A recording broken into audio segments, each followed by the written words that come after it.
हाय दोस्तों, मैं अनिल आप सभी को UKPSC AE जनरल स्टडीज 2013 के प्रश्न पत्र में पूछे गए इंडियन पॉलिटी से प्रश्न कराऊंगा, जो पूर्णतः एक्सप्लेनेशंस के साथ होंगे। तो आप जानते हैं कि यूके का मीनिंग है उत्तराखंड और PSC public service commission AE का मीनिंग है असिस्टेंट इंजीनियर। अब इस प्रश्न को देखते हैं। संविधान की प्रस्तावना भारत को घोषित करती है। ऑप्शन इस प्रकार है: संप्रभु, लोकतांत्रिक, गणराज्य। बी है संप्रभु, समाजवादी, लोकतांत्रिक, गणराज्य। सी है संप्रभु, गणराज्य। डी है संप्रभु, समाजवादी, पंथनिरपेक्ष, लोकतांत्रिक, गणराज्य। मैं आपको बताऊं, इसका सही उत्तर जो होगा ऑप्शन डी होगा, संप्रभु, समाजवादी, पंथनिरपेक्ष, लोकतांत्रिक, गणराज्य। ऐसा क्यों, ये जानने के लिए व्याख्या देख लेते हैं।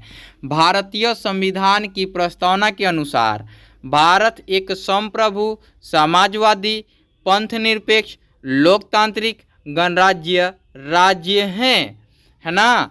आपको देखने को मिला कि संप्रभु, समाजवादी, पंथनिरपेक्ष, लोकतांत्रिक, गणराज्य, ये 5 शब्द आए और 5 शब्द के बारे में हमें जानना है और 5 शब्दों की व्याख्या को जानना है। तो इन शब्दों की व्याख्या जानते हैं। प्रस्तावना में मुख्य शब्द, पहला शब्द है संप्रभु। संप्रभु के बारे में जानते हैं। संप्रभु शब्द जो कि प्रस्तावना द्वारा घोषित किया गया है का अर्थ है कि भारत का अपना स्वतंत्र अधिकार है। ये कहता है कि संप्रभु का मीनिंग है कि स्वतंत्र अधिकार है ना, स्वतंत्र अधिकार किसी भी राष्ट्र के लिए, और यहाँ किसी अन्य बाहरी शक्ति का प्रभुत्व नहीं है। इसका कहने का अर्थ है कि हम दूसरे शासक से पीड़ित नहीं हैं, मतलब कि दूसरे हम पे शासन नहीं करते हैं। इस प्रकार आगे देखते हैं। देश में विधायिका में कानून बनाने की शक्ति होती है, किसमें? जो संप्रभु राष्ट्र होते हैं, संप्रभु देश होते हैं, संप्रभु राज्य होते हैं, जो कुछ सीमाओं के अधीन होती हैं। क्या? कानून बनाने की शक्ति, है ना। अगला शब्द देखते हैं, समाजवादी। समाजवादी शब्द क्या है? तो समाजवादी शब्द को 42वें संविधान संशोधन 1976 में प्रस्तावना में जोड़ा गया था, जिसका अर्थ है कि समाजवादी की उपलब्धि लोकतांत्रिक माध्यमों से क्या होती हैं? समाप्त होती हैं। मतलब कि लोकतंत्र के माध्यम से प्रत्येक जाति, धर्म, समुदाय के लोग शासन में भागीदार होते हैं और देश में जितने भी प्राकृतिक संपदा हैं या देश में जो भी हो रहे हैं उनमें सबकी भागीदारी उनके अनुपातिक स्थितियों में हों, उनके संख्या बल के आधार पर हों। वो भी समाजवाद हमेशा पक्षधर रहा है और उनकी मुखालफत करता रहा है, मतलब कि उनका हमेशा से पक्ष लेते रहा है। तो इस प्रकार से समाजवाद भी समझ आ गया होगा। अगला पैराग्राफ चेंज करके लिखेंगे, यह मूल रूप से एक लोकतांत्रिक समाजवाद है। कौन सा समाजवाद? भारतीय समाजवाद, जो एक मिश्रित अर्थव्यवस्था में विश्वास रखता है। भारतीय समाजवाद किस में विश्वास रखता है? तो मिश्रित अर्थव्यवस्था में विश्वास रखता है, जहां निजी और सार्वजनिक दोनों क्षेत्र एक साथ सह अस्तित्व में हैं। मतलब भारत में निजी कंपनी भी और सार्वजनिक अर्थात की गवर्नमेंट सेक्टर की कंपनियां दोनों सह अस्तित्व में हैं। कहाँ पे? भारत में। अगला पॉइंट देखते हैं, जो अगला शब्द है पंथ निरपेक्ष है। पंथ निरपेक्ष को कहीं कहीं धर्म निरपेक्ष भी लिखा रहता है। तो पंथ निरपेक्ष 42वें संविधान संशोधन 1976 द्वारा प्रस्तावना में, है ना, पंथ निरपेक्ष शब्द को शामिल किया गया, जिसका अर्थ है कि भारत में सभी धर्मों को राज्य से समान सम्मान, सुरक्षा और समर्थन प्राप्त है। कह रहा है कि जो भी धर्म है, चाहे वह हिंदुइज्म हो, इस्लाम हो, है ना, मुस्लिम जो कहते हैं वो हो, बौद्धिज्म हो, जैनिज्म हो, है ना, सबको समान सम्मान प्राप्त है, सुरक्षा प्राप्त है, समर्थन प्राप्त है।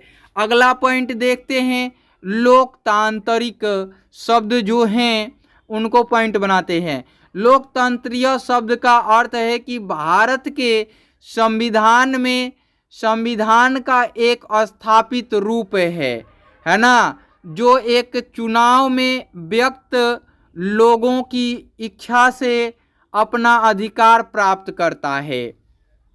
कह रहा है कि लोकतंत्रीय शब्द का अर्थ है कि भारत के संविधान में संविधान का एक स्थापित रूप है ना, जो कि संविधान द्वारा संचालित देश होते हैं और लोकतांत्रिक प्रक्रिया द्वारा संचालित देश होते हैं, उसमें लोकतांत्रिक व्यवस्था मानी जाती है।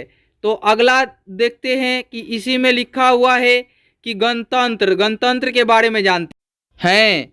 गणतंत्र शब्द बताता है कि भारत जो है वो किस प्रकार से संचालित होता है, भारत का गणतंत्र किस प्रकार से है। तो आइए जानते हैं। गणतंत्र शब्द बताता है कि राज्य का प्रमुख लोगों द्वारा प्रत्यक्ष या अप्रत्यक्ष रूप से चुना जाता है। ये कह रहा है कि गणतंत्र में प्रणाली में भारत में जो प्रमुख होते हैं वो लोगों द्वारा प्रत्यक्ष या अप्रत्यक्ष ढंग से चुने जाते हैं। अगला पॉइंट है, भारत में राष्ट्रपति राज्य का प्रमुख होता है। भारत को यहाँ राज्य के रूप में दर्शाया गया है ना, भारत एक राज्य के रूप में दर्शाया गया है। तो राष्ट्रपति इसका क्या होता है, प्रमुख होता है और उसे लोगों द्वारा अप्रत्यक्ष रूप से चुना जाता है ना। राष्ट्रपति को किनके द्वारा चुना जाता है, सीधे जनता के द्वारा ना चुन करके जनता के चुने हुए प्रतिनिधियों के द्वारा चुना जाता है। तो इसलिए कहा जाता है कि अप्रत्यक्ष रूप से चुना जाता है किनको, राष्ट्रपति को। अब आते हैं कुछ स्मरणीय जानकारियां लेते हैं जो हमेशा याद रखना चाहिए। तो आइए देखते हैं, समाजवादी और पंथ निरपेक्ष दो शब्द थे जो 1976 में 42वें संविधान संशोधन द्वारा भारतीय संविधान की प्रस्तावना में जोड़े गए थे, है ना। ये पूछेगा कि भारतीय संविधान की प्रस्तावना में दो मुख्य शब्द जोड़े गए, वो कौन कौन थे। तो समाजवादी और पंथ निरपेक्ष। अगला पॉइंट देखते हैं, भारत का पहले का विवरण संप्रभु लोकतांत्रिक गणराज्य था। मतलब कि भारत जो पहले जो था वो संप्रभु लोकतांत्रिक गणराज्य था। बाद में दो शब्द समाजवादी और पंथ निरपेक्ष जोड़े गए। अगला पॉइंट देखते हैं, इसके बाद इसे संप्रभु समाजवादी पंथ निरपेक्ष लोकतांत्रिक गणराज्य में बदल दिया गया, है ना।